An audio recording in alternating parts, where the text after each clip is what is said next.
Okay, so what has helped me with this is looking up the information.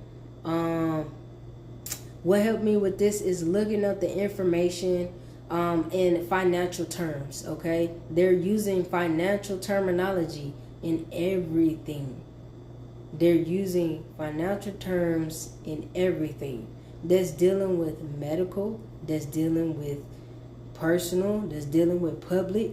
Every part of your life deals with money, and it deals with commercial transactions. Every part of your life, from the time that you were born and and your mother or your father or both decided to get you a birth certificate and social security number or card, you get what I'm saying? However they did it back then, whenever that became associated with the living person,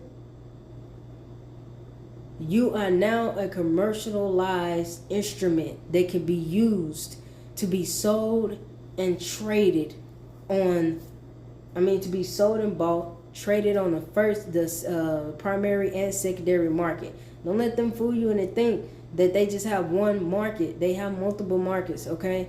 And the main two that deals with asset-backed securities, or like I said, it's a lot of information. I don't want to get too deep into it because it's different ways to branch into it, and you'll come to the same conclusion that everything is connected and every part of the system has its purpose in keeping the people as a whole where they want them to be.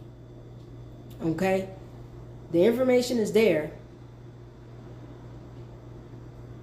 And it takes some getting used to with the verbiage if you're not used to like the older way of speaking or writing or seeing or reading, stuff like that. You do have to get used to the verbiage. Also, look up these definitions. Look up the financial definitions to these terms that you feel that you have questions about.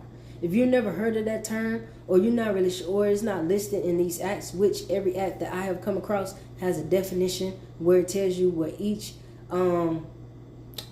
word means within that act and how it should be interpreted or construed. Construed means interpreted.